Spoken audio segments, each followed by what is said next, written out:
Okay, so I kind of forgot where I left off. I got interrupted and then I had a meeting. So I'm just going to I think I was talking about that topic sentence, how it grounds me. Then I started talking through how I use the terms charged diction. Let's see. And so let's talk a little bit about my process of first introducing something in a little bit of a vague way, but then starting to really get that concrete, and then how I do that kind of how and why analysis, because I think that is going to be the light bulb moment for you as far as increasing your scores. So I kind of introduce this strategy I want to analyze. Then I pull out the strategy and I get real specific. Okay. There's no need to cite this at all. You are under time duress. You don't have time to worry about those skills. The readers know that you're talking about that text. Now, you still need to be specific. You still need to have specific evidence. And you can talk about large chunks of text just by saying the line numbers. Like, in line 21 to 83, he repeats the word conversion 56 times, and then you start to unpack that. He doesn't really do that, but you get the idea. So now I've said that the British have prayed. Okay, I'm kind of referring to that statement Gandhi made about how India is a nation larger in number, more ancient, an older nation. Okay. And so that suggestion, when you are ancient, what it does is it suggests that you've influenced humanity as well. So there's all these little kind of subtle moments where he's trying to assert back to the British that the Indians do not need a colonizer, they do not need a savior. They have been around long enough. There's enough of them. They are an ancient, developed culture that can take care of itself and has its own plans for its own needs, because the British, they don't understand their needs, and he gets into that. So here, where I say he works to establish the British as the evildoer, in turn, Gandhi posits the Indian masses against this evildoer and underlines why he chooses to lead them into the mad risk of exposing the truth of the British rule.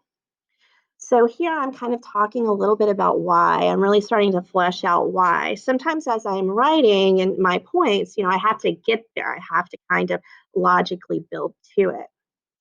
This juxtaposition, the image of the colonial beast, it creates that image, okay?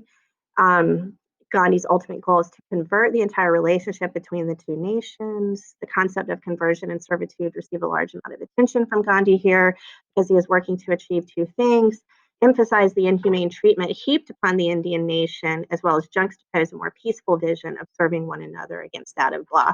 And I kind of got a little stuck there when I was writing this. I actually wrote this all in front of the face-to-face kids, and it was very nerve-wracking, and so I kind of got stuck there. But notice that I'm saying why here. Let's see. I don't necessarily go into, well, how does this affect the viceroy? Although I do say pushes him to reflect upon this image. Okay, there you go. There's my how. There's my how is he working on this audience?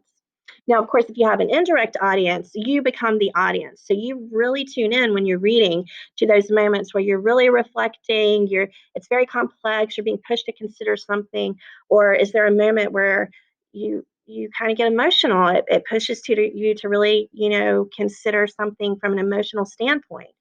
So when you have an indirect piece, you become the audience, and you want to really kind of check in with your own responses.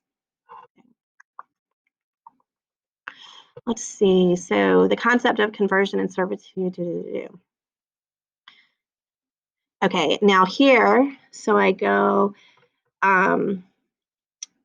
receive a large amount of attention from Gandhi. Why?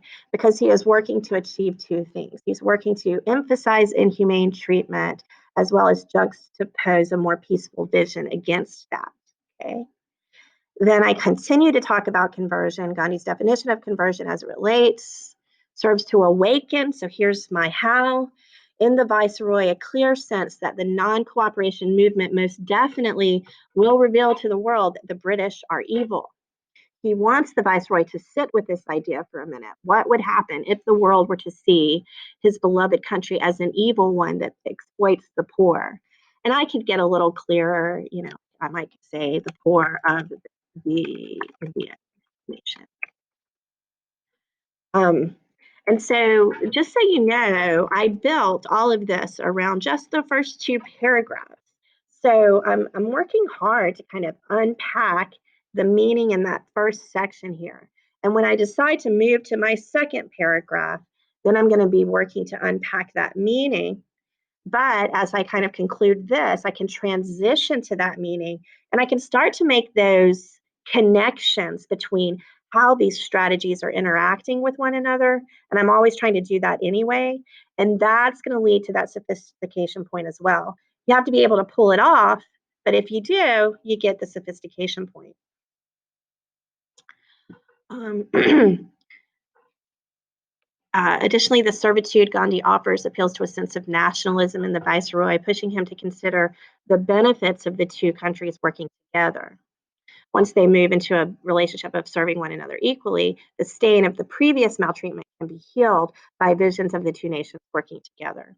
So again, I think Gandhi is subtly trying to let the viceroy know that the world seeing this maltreatment and judging it will not, help the British in any way. It will not work in their favor. It's going to work more in their favor to kind of come together, come to a peaceful solution.